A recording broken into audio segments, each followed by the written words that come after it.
It all started on April Fool's Day. All my friends were hanging out in my living room, trying to come up with the best April Fool's jokes we could pull to make ourselves laugh. I eventually got everyone on the same page about prank calls. They were the easiest, funniest thing we could do without even going outside. At first, we hit the lowest hanging fruit, our gullible moms and clueless dads. When we exhausted that resource, we moved on to our old friends that fell off after high school. Then, only the riskiest marks remained. Bitchy girls, bosses, and professors. Everyone we mentioned got prank called somehow, until I mentioned the doctor, Dr. Mosley, the oldest primary physician in town, and everybody knew he was a total dick. How he still had his license, nobody knew. His anger issues were severe and widely known. He was the best access to medical care within a considerable distance, so you did not want to get on his bad side. Perhaps for that reason, none of my friends had the balls to prank call the doctor, but I had no problem doing so. You've reached the office of Dr. Mosley. Would you like to schedule an appointment? Please, you gotta help me. Send the doctor over here quick. Sir, if this is an emergency, hang up and dial 911. No, I can't wait for an ambulance. I'll die before I get to the hospital. Please! You know the doctor doesn't make house calls. Come on, you gotta make an exception. I'm dying here. Of what? Well, I slipped and fell and accidentally, a meat tenderizer got stuck up my ass. Okay, and what's the address for the doctor? It's 267 Chutling Avenue. Please, hurry. I can feel it tenderizing me. It's a far-ass address.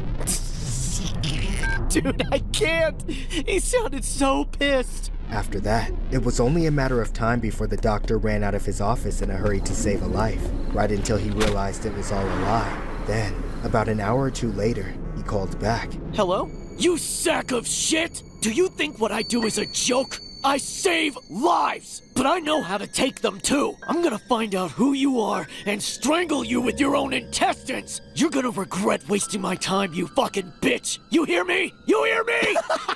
Holy shit! That's the best one! That's the best one! It was really the best laugh I had in a long time, but that was only because we weren't taking anything he said seriously. A little while later, my friends all left. They had to go to bed at a reasonable time for class in the morning, but I was planning to stay up late and play video games for a while. It didn't take long for my phone to start blowing up. I expected that to happen, so I ignored it. Except 2 hours later, it was still ringing non-stop. Not a single other person we had prank called stayed mad for more than a few minutes, but the doctor was not giving up. I was starting to get a bit worried, honestly, so I finally answered. Yo, Doc, chill. It was just an April Fool's prank. Don't sweat it. So then you won't mind that I'm standing outside your apartment, Tom Rogers.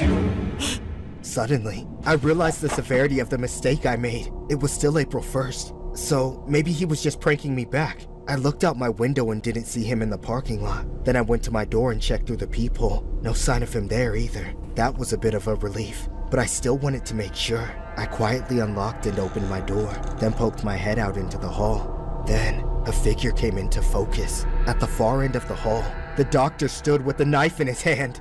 As soon as I saw him, he bolted towards me.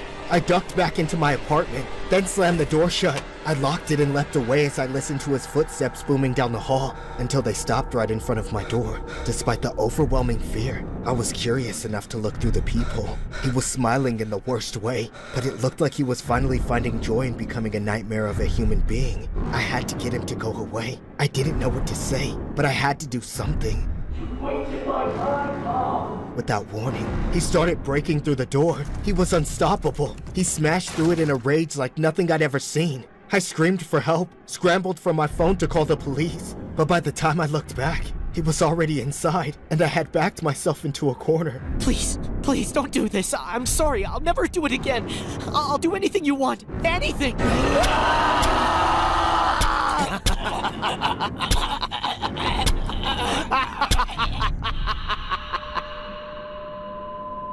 This April Fool's story was inspired by a case known as the Dr. Mosley stabbing that happened in 1886.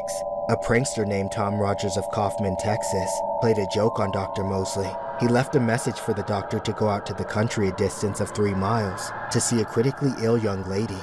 Dr. Mosley rode his trusted steed to the destination and discovered that it was merely a hoax. The doctor was not amused. In fact, he He was fully enraged. Discerning that Rogers was the culprit, Dr. Mosley found Rogers and mercilessly attacked him with a knife. He stabbed Rogers in the body, neck, and face, and continued until several fatal wounds had been inflicted.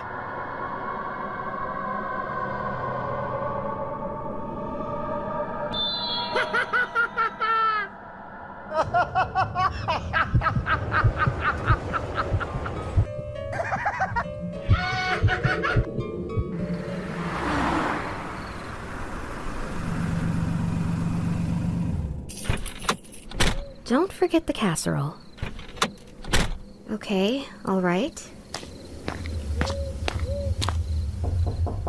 Yvonne! I'm here, sweetie! Yvonne! I brought casserole! My hands are full! Preston? It's Grandma! I'm here to take you to school. Could you open the door for me?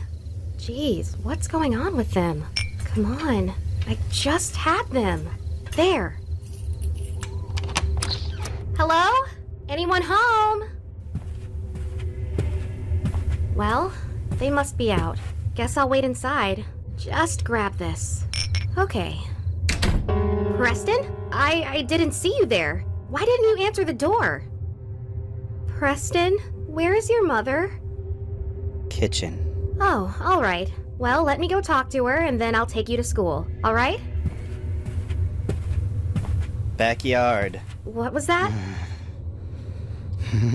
Well, which is it? Is she in the kitchen or is she in the backyard?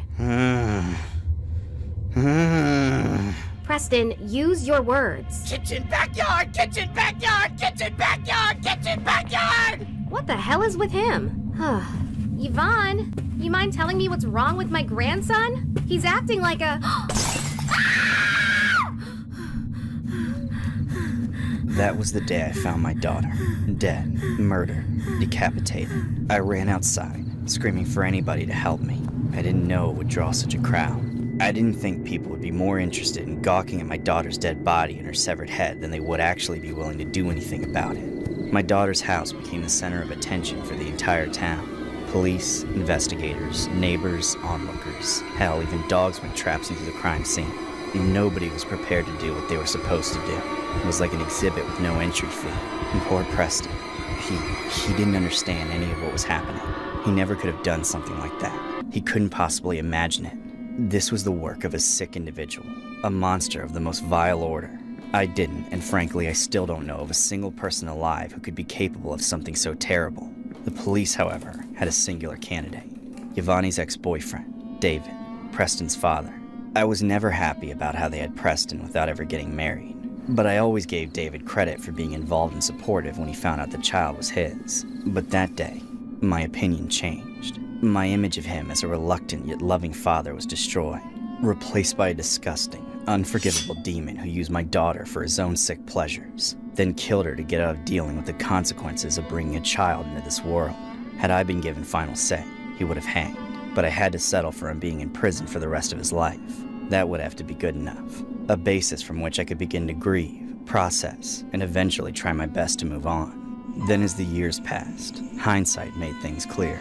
The reality of the situation wasn't as clear-cut as it seemed at the time. The investigation, the autopsy, the trial, it was all completely botched. The cops didn't bother to gather any evidence, and what evidence there might have been, they destroyed with their carelessness. The medical examiner was a forgetful, lazy dope, and the lawyers on both sides of the aisle were so drunk or stupid, they couldn't tell their own asses apart. No fingerprints, no DNA, no eyewitnesses, no logic to be found anywhere. Yet the police were convinced from the very beginning that David had committed the crime, and nothing got in the way of getting the conviction they wanted, not even the truth. They abandoned reason for prejudice. They forsook justice for false closure. Now, I don't even know who truly killed my daughter, and it may very well be the case that an innocent man has taken the blame for the last 20 years. On April Fool's Day of 1999, a woman named Yvonne was found dead in her home by her mother. Her throat had been cut while her young children were present in the house, though they were not physically harmed. The initial investigation was heavily criticized for poor crime scene management, including allegations that officers did not wear protective gear and stepped over evidence. The case centered on David Thorne, Yvonne's ex-boyfriend and the father of one of her children. David was eventually convicted in 2000 of hiring a friend to kill Yvonne and sentenced to life without parole. He's maintained his innocence for over 2 decades. Joe Wilkes, a friend of Thorne who confessed to the murder, claiming Thorne paid him to do it, was sentenced to 30 years to life.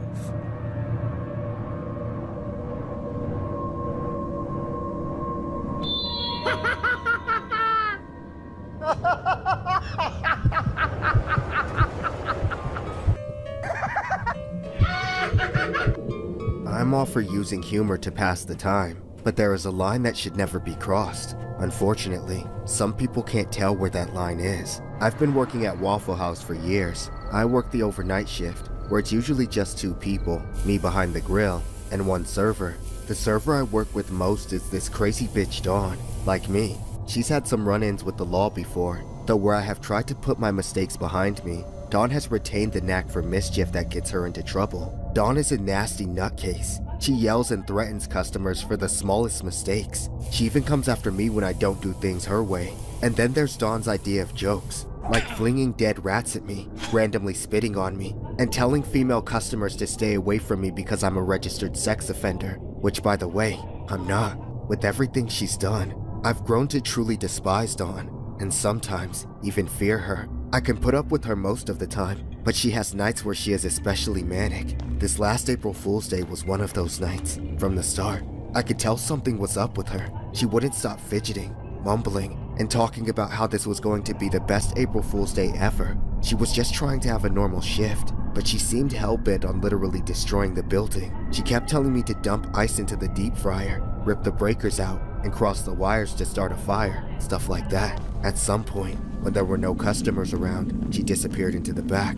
I stayed up front, not wanting to be out of sight with her. I poured myself a soda, but it was more out of boredom than thirst. I took a few sips, then set it down. I hadn't asked her, but I was wondering what she was doing in there, until a few minutes later. I smelled something burning. Immediately, I rushed through the back to look for her. I only had to follow the smoke. I found her in the supply closet, huddled over an entire pallet of napkins that was engulfed in flames. Dawn, what the hell are you doing? April Fool! Get away from that!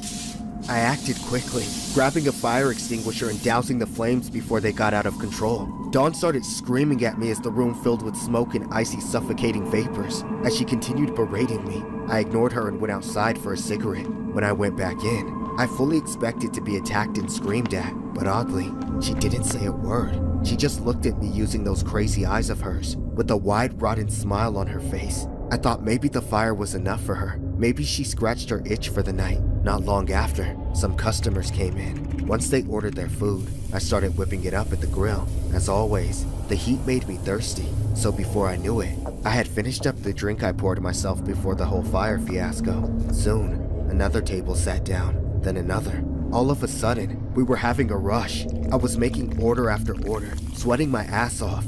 Out of nowhere, an insane hobo rushed into the store. Before I could even react, he started screaming a bunch of gibberish. I tried to get him to leave, but it only made him target me. He leapt over the counter and tried to tackle me. I dodged just in time, but then he grabbed the back of my shirt and poured something down it. It felt like ants. No, spiders, crawling and biting and burrowing their way into my spine. I started screaming for help, but nobody came. I turned back to face the hobo, just for him to be gone and replaced with Dawn. She stood over me and started laughing. She was like a witch or a demon. I could no longer move. She reached her hands down towards my face. As this beating sound became so loud it was deafening. It was like a horde of moaning zombies banging on the windows, trying to get in. But I couldn't see anything but Dawn's hands reaching into my chest and ripping out my heart. That's not the last thing I remember, but it's the last thing I can bring myself to mention. I felt like I was in hell for an eternity, constantly tortured and tormented, trapped in an ever-changing nightmare with Dawn as my only companion and no hope to escape. After what felt like forever, I finally woke up. I was in the hospital, hooked up to thousands of machines. The doctor said I had been in a coma for months with a massive overdose of methamphetamine that should have absolutely killed me. By the time I was conscious, they had already figured out who did it. Dawn. After the incident with the fire, they caught her on camera lacing my drink with a white powder while I was smoking. She claimed it was just an April Fool's joke, something to get me to lighten up. I'm lucky to be alive, but the drugs have permanently altered my mind and body in ways I may never fully recover from. At least Dawn got what she always wanted. to spend the rest of her short, miserable, depressing life in prison. This April Fool's story was inspired by a waitress who has been arrested on charges that she spiked a co-worker's drink with methamphetamine during their late-night shift at a Waffle House in northern Georgia, causing the drugged man to be hospitalized in a comatose state. Investigators spent nearly 2 months collecting evidence and interviewing witnesses before they arrested a 43-year-old woman named Sansaria Dawn Evans. She remained jailed Thursday on charges of illegal drug possession and aggravated battery. Evans' 37-year-old co-worker remains unnamed, but was mentioned that the man is still battling to recover from a drug overdose that left him critically ill for weeks after he collapsed at the restaurant. Waffle House's corporate office shared restaurant surveillance video with the investigators, which showed Evans picking up the co-worker's cup when he stepped outside for a break, then taking the cup toward the bathroom. She returned and set the drink down before her co-worker came back inside. The video showed the man drink from the cup, and within an hour, he's getting medical attention.